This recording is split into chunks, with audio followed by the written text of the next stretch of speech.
Assalamualaikum warahmatullahi wabarakatuh. Selamat siang, Om Swastiastu, Namo Buddhaya, salam kebajikan, salam kesejahteraan bagi kita semua.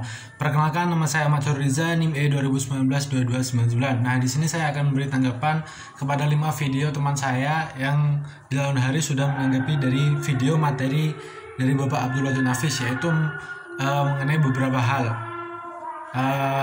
Oke, langsung saja. Yang pertama saya akan menanggapi video dari Mas Muhammad Rifki Hasan, yaitu mengenai peradaban Islam pada masa kenabian. Nah, pada masa kenabian sendiri dibagi menjadi 2 masa, yaitu fase Madinah dan fase Mekah. Di mana di fase Madinah, di fase Mekah ada beberapa hal yang dilakukan Nabi, antara lain satu, metode dakwah Nabi sendiri. Yang pertama, Nabi itu menyampaikan secara sembunyi-sembunyi, dan pada saat menyampaikan secara sembunyi hanya yang pertama itu Khadijah, dan kemudian disusul oleh Ali, dan akhirnya Abu Bakar As-Siddiq. Terus yang kedua itu dilakukan secara terang-terangan di dalam kota Mekah, dan yang ketiga adalah dilakukan secara terang-terangan di luar kota Mekah. Selanjutnya B, konten dakwah Nabi Muhammad SAW di kota Mekah, yang antara lain mengajarkan tauhid, bahwasanya Allah itu Esa. Kedua, mengajarkan Al-Quran. Bentuk-bentuk penolakan dakwah Nabi SAW dibagi menjadi 3. Yang pertama, penolakan secara lunak. Kedua, penolakan semi lunak. Dan ketiga, penolakan dengan kekerasan. Dan yang selanjutnya adalah faktor-faktor apa saja sih yang menolak dakwah Nabi Muhammad SAW di kota Mekah. Antara lain, 1, politik kekuasaan. 2, sosial budaya. 3, derajat sosial. Dan kemudian adalah ekonomi. Nah, faktor-faktor tersebut yang menghambat jalannya dakwah di kota Mekah. Terus fase kedua, tadi kan fase Mekah, sekarang fase Madinah. Dimana di fase Madinah tidak jauh beda dengan fase Mekah. Fase Madinah, Nabi Muhammad SAW juga melakukan beberapa hal, antara lain 1, mendirikan masjid, mempersaudarakan kaum Ansor dan kaum Muhajirin, menetapkan dasar-dasar politik, sosial dan budaya, mengadakan perjanjian yang kemudian di laun hari dikenal dengan perjanjian ataupun piagam Madinah. Dan selanjutnya adalah memperkuat kekuatan militer.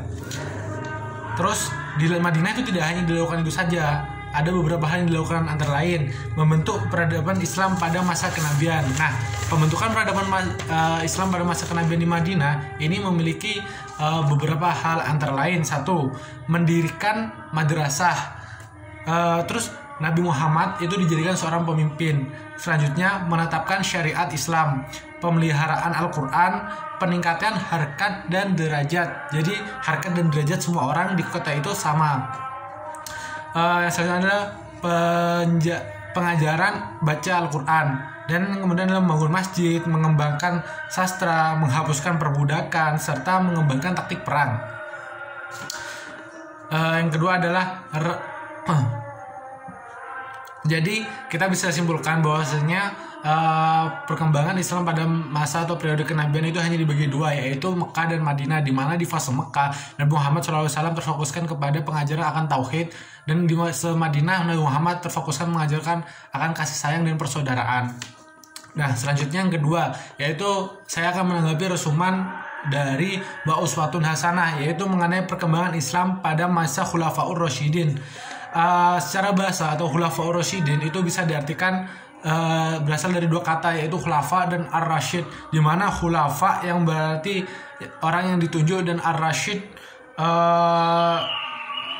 yang berarti petunjuk sendiri. Khulafa artinya pengganti, dan ar-rasyid artinya petunjuk. Di mana kita bisa simpulkan bahwasanya Khulafaur Rasyidin adalah orang yang seorang pengganti yang diberi petunjuk. Nah, Khulafaur Rasyidin itu terdiri dari sahabat-sahabat Nabi. Di antaranya adalah Abu Bakar As-Siddiq, Umar bin Khattab, Utsman bin Affan, dan Ali bin Abi Thalib.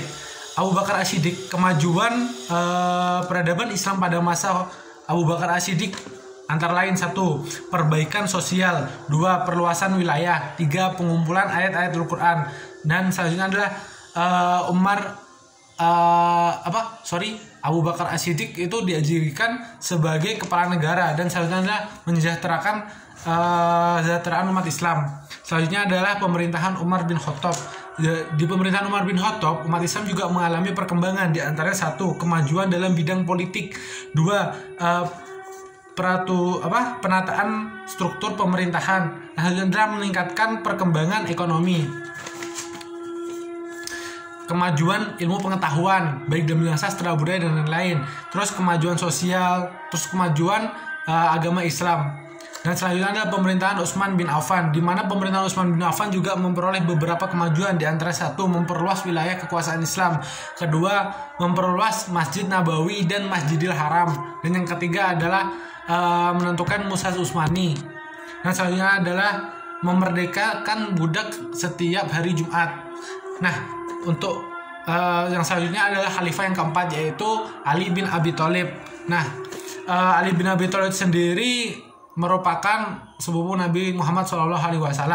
Nah, di sini juga mengalami perkembangan pada saat pemerintahan Ali bin Abi Thalib, yaitu antara lain mengaktifkan kembali sistem distribusi pajak, terus selektif dalam pemerintahan dan administrasi serta pengawalnya, terus kemudian sistem remunerasi gaji. Jadi di pas pemerintahan Ali bin Abi Thalib, buruh itu memiliki gaji yang sangat besar.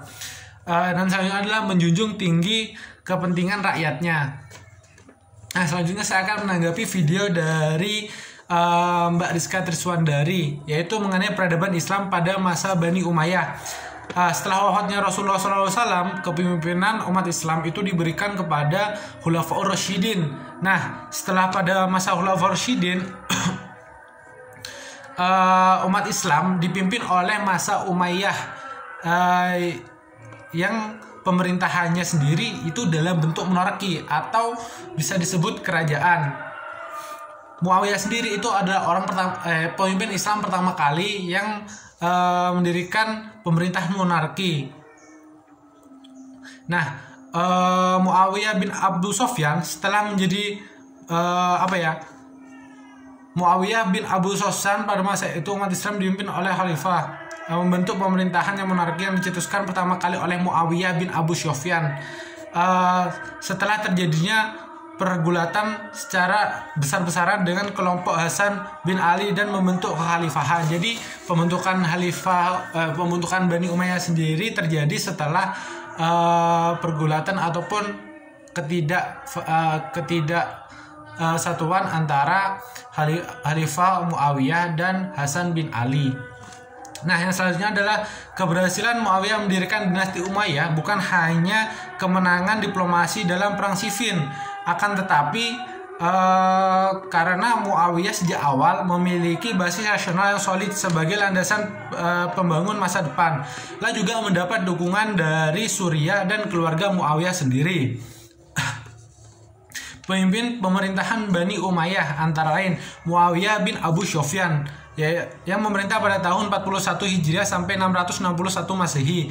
Yang kedua yaitu Yazid bin Muawiyah, yaitu memerintah pada tahun 60 Hijriah atau 680 Masehi. Nah, selanjutnya adalah Marwan bin Hakam, yaitu memerintah pada 64 Hijriah atau 683 Masehi. Nah, selanjutnya adalah Abdul Malik bin Khattab yang memerintah pada tahun 65 Hijriah sampai 685 Masehi. Nah, yang selanjutnya yang kelima yaitu Muawiyah bin Abdul bin Aziz, yaitu memerintah pada tahun 66 Hijriah sampai 686 Masehi. Yang selanjutnya yang keenam adalah Ali Walid bin Abdul Malik, yaitu memerintah pada tahun 860 Hijriah sampai 705 Masehi. Yang selanjutnya adalah Sulaiman bin Abdul Malik, yaitu memerintah pada tahun 96 Hijriah sampai atau 715 Masehi. Yang kedelapan adalah Umar bin Abdul Aziz yang memerintah pada tahun 99 Hijriah atau 717 Masehi. Yang kemudian adalah Yazid bin Abdul Malik yang memerintah pada tahun 101 Hijriah atau 720 Masehi. Yang selanjutnya adalah Hisham bin Abdul Malik, yaitu memerintah pada tahun 105 Masehi dan atau 724 Masehi. Kemudian ada Al-Walid bin Yazid yang memerintah pada tahun 125 Hijriah atau 743 Masehi. Yang kemudian yang ke-11 adalah Ibrahim bin Al-Walid yang memerintah pada tahun 126 Hijriah sampai 744 Masehi sendiri. Dan yang selanjutnya adalah disusul oleh Marwan ibnu Muhammad, yaitu memerintah pada tahun 127 Hijriah atau 744 Masehi. Nah, pola pemerintahan dinasti Umayyah sudah saya terangkan di awal, yaitu bentuk dengan pola pemerintahan monarki, di mana pola pemerintahan ini menggunakan sistem pemerintahan kerajaan. Dengan pemerintahan ini Muawiyah menyuruh rakyatnya agar bersumpah setia. Selain mengganti sistem pemerintahan, Muawiyah juga mengganti ibu kota negara dari Madinah ke Damaskus. Muawiyah merupakan khalifah yang terkenal fanatik kearabannya. Organisasi pemerintahan Bani Umayyah antara lain organisasi politik, kedua adalah organisasi tata usaha, terus ketiga adalah pertahanan, keuangan, dan organisasi kehakiman. Keberhasilan pemimpin-pemimpin yang berada di masa Bani Umayyah antara lain, yang pertama adalah keberhasilan Khalifah Abdul Malik, yaitu memperbaiki administrasi pemerintahan menggunakan bahasa Arab sebagai bahasa resmi di pemerintahannya. Yang kemudian adalah yang selanjutnya adalah pemerintahan Khalifah Abdul Aziz bin Marwan, yaitu satu, membuat alat pengukur sungai Nil, 2, membangun jembatan, 3, memperluas masjid jami, dan yang ketiga adalah masa pemerintahan Hajjaj bin Yusuf, yaitu satu, beliau itu memiliki beberapa kemajuan antara lain di dalam bidang irigasi, menciptakan irigasi agar bisa mengairi persawahan. Yang ketiga adalah membangun ekonomi, memperbaiki sistem keuangan negara. Nah, selanjutnya adalah Al-Walid, yaitu di sana beliau menjamin hidup anak yatim. Jadi anak yatim dijamin kehidupannya, bahkan diberikan guru untuk pendidikannya. Yang selanjutnya adalah beliau juga memberikan orang buta itu penuntun, serta membangun rumah sakit khusus orang kusta gratis. Nah, selanjutnya adalah Umar bin Abdul Aziz, yaitu satu, melakukan pembersihan di kalangan keluarga Bani Umayyah sendiri, 2, memecat pejabat yang sewenang-wenang, 3, memungut pajak. Pemungutan pajak orang Nasrani itu dikurangin, jadi banyak orang Nasrani yang berbondong-bondong masuk Islam. Yang selanjutnya adalah jizyah dihentikan, dan memperbanyak masjid-masjid dan lain-lain. Banyak keberhasilan yang diraih pada masa Khalifah Bani Umayyah. Yang keempat, saya akan menanggapi video dari Mbak Renita Dwi Anggraini, yaitu mengenai puncak kemajuan Islam pada masa pemerintahan Abbasiyah.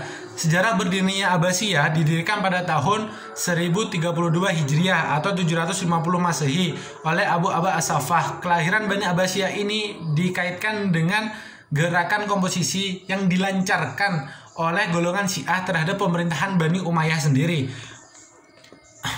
Masa kekuasaan Bani Abbasiyah selama dinasti Abbasiyah berdiri, pola pemerintahan berbeda-beda sesuai dengan perubahan politik, sosial, dan budaya.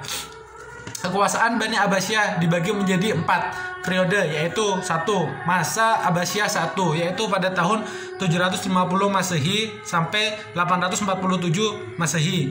Yang kedua adalah Abbasiyah 2 atau pada masa Khalifah Al-Mutawakkil, yaitu pada tahun 847 Masehi atau 946 Masehi. Yang kemudian adalah Abbasiyah 3, yaitu ditandai dengan berdirinya Daulah Buhawiyah, yaitu pada tahun 946 sampai 1055 Masehi. Abbasiyah 4 maksudnya kaum Saljuk, yaitu pada tahun 1258 Masehi. Di tahun ini juga tentara Mongol menyerang dan menguasai Baghdad.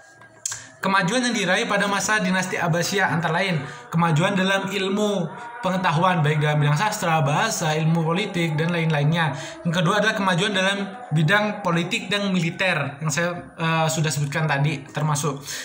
Yang selanjutnya adalah kemajuan dalam sistem kenegaraan, dan selanjutnya adalah kemajuan dari peradaban Islam sendiri. Faktor-faktor kemunduran Bani Abbasiyah antara lain 1, persaingan antar bangsa. Jadi di dalam bangsa Arab tuh terjadi persaingan dan beberapa peperangan. Yang kedua adalah konflik agama seperti perang salib ataupun lain-lainnya. Yang ketiga adalah perang salib sendiri. Yang keempat adalah serangan bangsa Mongol yang pada tahun 1258 Masehi, dan selanjutnya adalah kemerosotan ekonomi.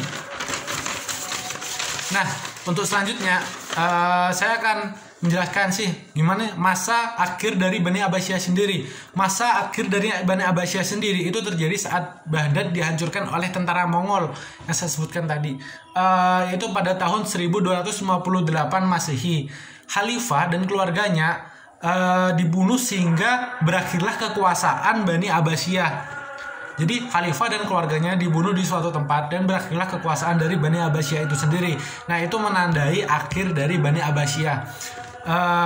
Dan selanjutnya saya akan menanggapi video dari Bella Frindayani, yaitu mengenai kejayaan peradaban Islam di Spanyol. Awal masuknya Islam di Spanyol dipimpin oleh Khalifah Al-Walid. Selain atau sebelum di Spanyol, Islam juga menguasai Afrika Utara dan menjadikan sebagai salah satu provinsi dari Bani Umayyah. Dua kekuasaan Spanyol, yaitu pada tahun dibagi menjadi 5, yaitu pada tahun 755 Masehi sampai 912 Masehi. Yaitu periode ini umat Islam mengalami perkembangan politik dan peradaban. Spanyol juga diperintah oleh seorang yang bergelar Amir, yang pada waktu itu Amir pertama adalah Abdurrahman, yang memerintah pada tahun 755 Masehi.